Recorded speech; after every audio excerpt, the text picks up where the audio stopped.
I actually think that Paolo Nutini had something going when he said that I might as well make this a rehab video also because I'm getting cold. I wanted to get this out.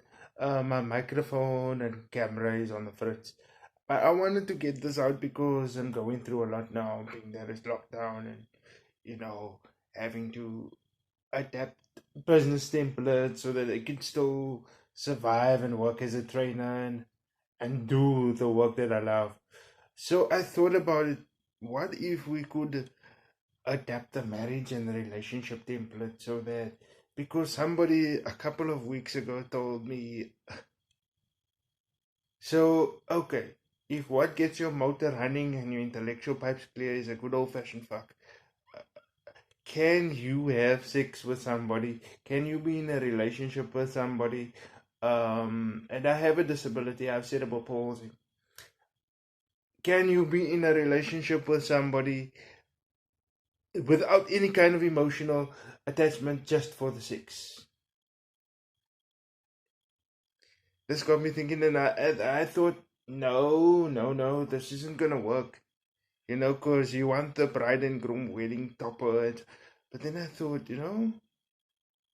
since I really thought it was happening in the 90s. I mean, you will call the 90s, man. But since the millennial whoop and change into the 2000s,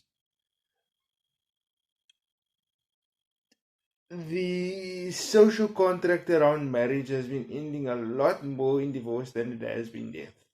Might sound cynical, but it's true. But when you look in the disability community, I know I'm waffling on, where I'm gonna waffle on about a lot more topics because it's not. I can't make all these topics into an individual video. It's not enough for me to go on. But when you look in the disability community, and I think this is why so many of us are not being able to get married or be with our spouses, whatever our sexual orientation is.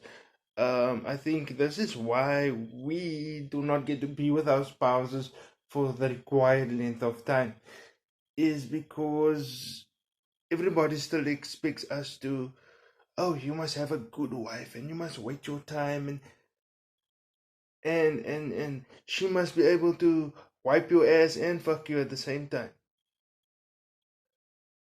I think if that was one phrase that I could erase from the able-bodied community, it's that oh, you must have a good wife, and you must be able to looked after by your wife. What's to say that you're not looking after your wife and you've got assignment to wipe your ass and drive your van?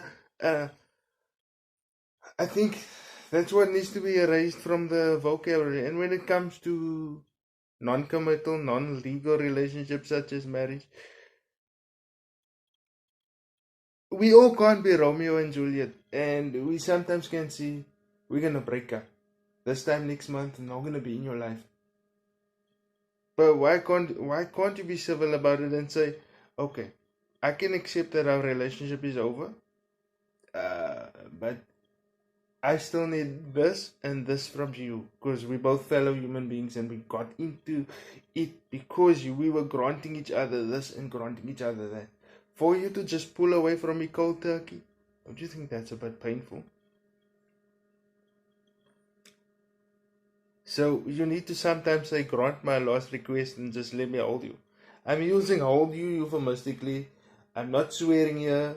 Okay, I did swear at the top. I'm not swearing here. I'm not mocking sexual acts here. But all I'm saying is maybe you need to say, grant my last request and just let me hold you. Because sometimes it really is all that. Couldn't we just one last time? We both adults here. Can't we go have a drive one last time, have some ice cream, get to talking? Maybe, but, in the friend zone. It's a good practice ground. And it's a brilliant placebo effect if you are relationship oriented and you're not getting it.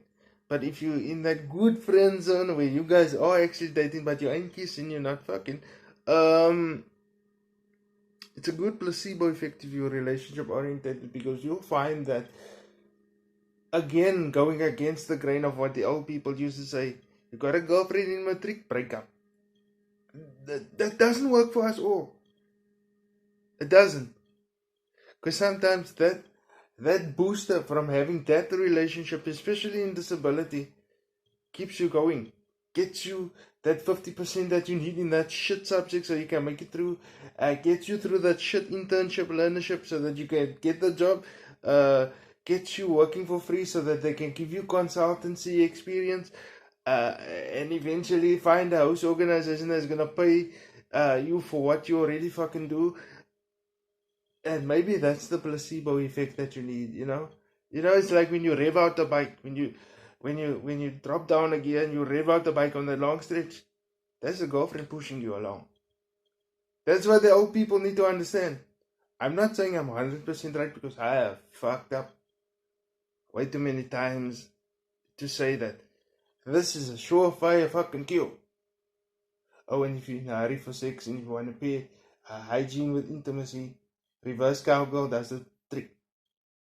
Depending on your injury, depending on your disability type, if you have balance issues, sit on the fucking toilet, let her sit on top of you.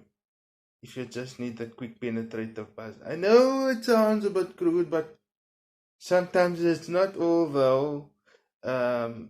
You know, in the movie Endless Love, they have a great scene of the couple making love in front of the fireplace, and they're kissing, caressing, and it's going all over the body, and eventually they do penetrate. But sometimes expressing and sharing their love, particularly after a tough day, you just need that 10 minutes. You just need that 5 minutes. Again, I'm not right, but I'm not entirely wrong here. Sometimes you gotta say, we probably be married for 5 years. ANC is probably the best way to go, and the nuptial contract's the best way to go. And then at the end of that 5 years, we're gonna review. At the end of that, sometimes you can be in year 3. We're gonna review, and then we're gonna amicably split once we've completed all of each other's last requests, so that emotionally we both can be whole and move on. I think that's where I'm gonna leave it. For those of you that are commenting and liking, please keep it up. I really appreciate it. Leave your comment in the comment line. I'll try and respond. No email for now, please, guys.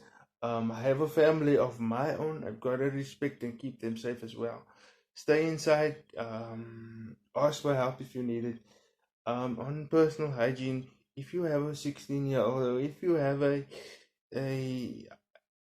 particularly high raving libido, the shower is the best place for you to be, because rather do your thing in the shower. It takes a bit of sniggering, but then fall asleep and have a wet dream, and you mess up the bed, and then somebody's gonna have to come and clean you up. Yes, the sheets gets changed, but rather have a controlled explosion than the bombing of fucking Hiroshima. I think that's where I'm at, guys. Comment, subscribe, rate, like, share. Thank you to the Peterson family for editing and supporting.